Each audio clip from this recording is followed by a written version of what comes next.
Assalamu alaikum wa rahmatullahi wa barakatuhu. Hello everyone, my name is Mohammed Ba, and today I am here to present on a topic called international trade. However, my presentation will actually be centered on the Islamic perspective of international trade. Now, whenever we hear of the term trade, what comes to our mind is the exchange of goods and services between and among countries. Now, international trade goes far beyond the exchange of goods and services between and among countries.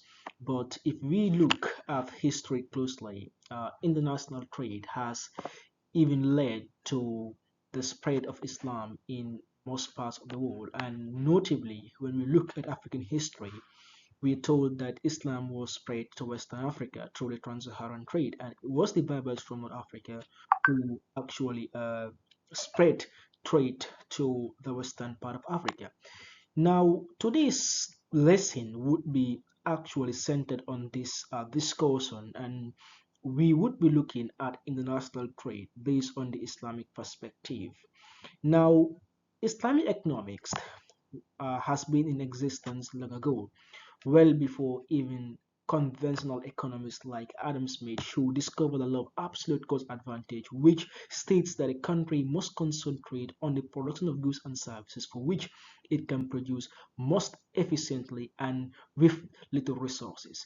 Then later, another economist in David Ricardo came up with a law in which he said that countries should concentrate in the production of goods and services for which they produce at a lower cost and exchange them for those that they produce at very high cost, as he believes this makes countries better off and it allows them to save a huge amount of time. So this has been beneficial and it has been applied, and we all know that modern economics or the conventional economics that we actually learn today, normally this is actually what is been applied to art. So today we look at Islamic economics and why we believe that it has been in existence well before.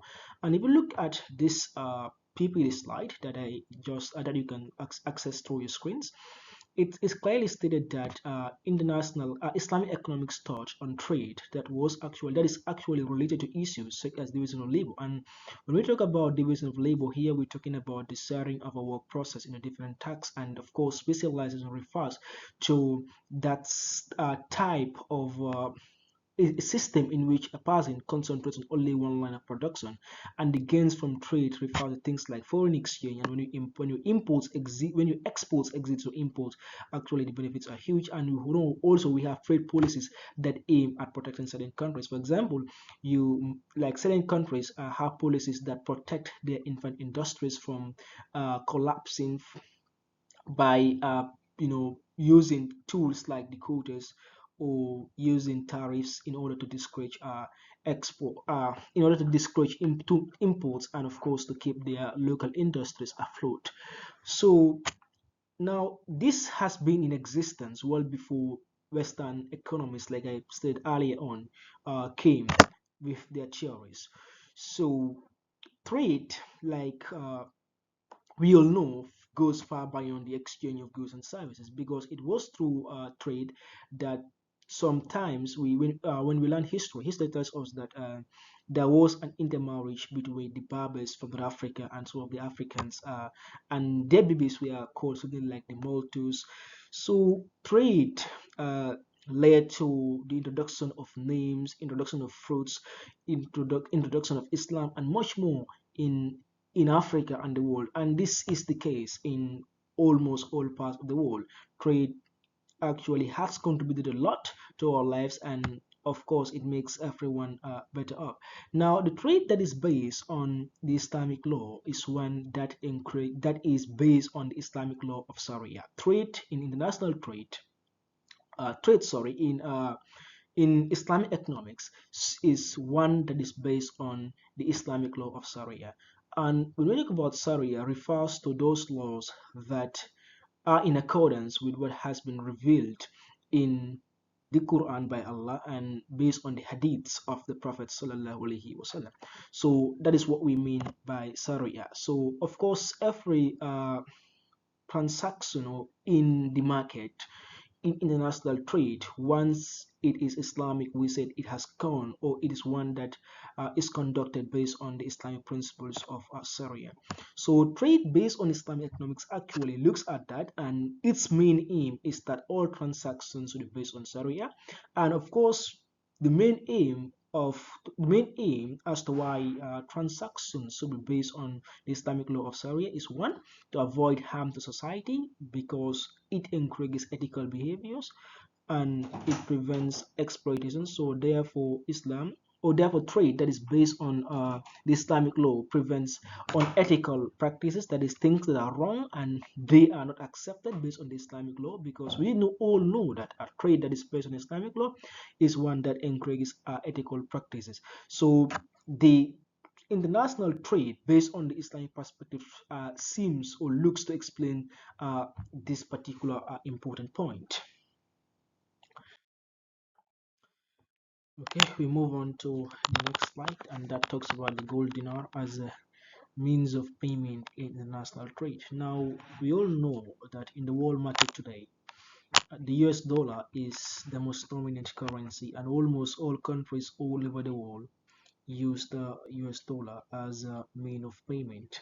However, the US dollar is a currency that is not actually that much stable. It is subject to inflation, and in most cases, what happens is that if you are a country that imports all of the goods and services that you consume, in a case that you want to import goods, and if your currency is not that much strong, with in comparisons to the US dollar, once you're importing, you have to pay a lot of money. So this is something that is very much difficult, and of course, it looks to be unfair in terms of trade. So the Islamic economics, based on the Islamic law, tries to prevent this with the use of a single currency by all countries. So, of course, in the introduction of the Islamic dinar as a mean of payment in international trade, it will pose a lot of challenges because most economies in the world today has limited uh, gold dinars at their disposal. And secondly, most economists in the world today are actually using the US dollar, and it would be difficult for them to change from the US dollar to the dinar. So these are challenges that would be faced, but I think with the concerted efforts of everyone, we can achieve that by actually, but it would be difficult because almost all economists in the world today are interest-based economists, and this will be difficult to actually do. So finally, from there I think another important thing to note about the Islamic gold dinar is that this is Sharia compliant currency, and it is one that encourages fairness. And of course, what I meant by fairness was when I talked about the issue of prices increasing, prices decreasing for other countries. So this is something that isn't fair, and the currency is not a relative stable. But then the gold dinar is a currency that is very much stable, and of course, with it in national trade, there would not be those different rates in different countries. For example, I come from the Gambia. If we want to import certain things, we pay, the amount that we pay and the amount that, let's say, a country that has a strong currency that us pays when they're trying to import would actually differ. So it depends on the currency that you have. But then the gold dinar as a currency tries to break these gaps and ensures that there is fairness in the economy and of course in the world at large. So I think this is one of the reasons as to why we should encourage the use of we should encourage its use, because it looks to bridge those gaps, and those gaps of inflation, or those gaps caused by or currency depreciation or currency appreciation. It is a currency that is very stable and not subject to all of these things. So finally, thank you very much. I think this is the end of my presentation.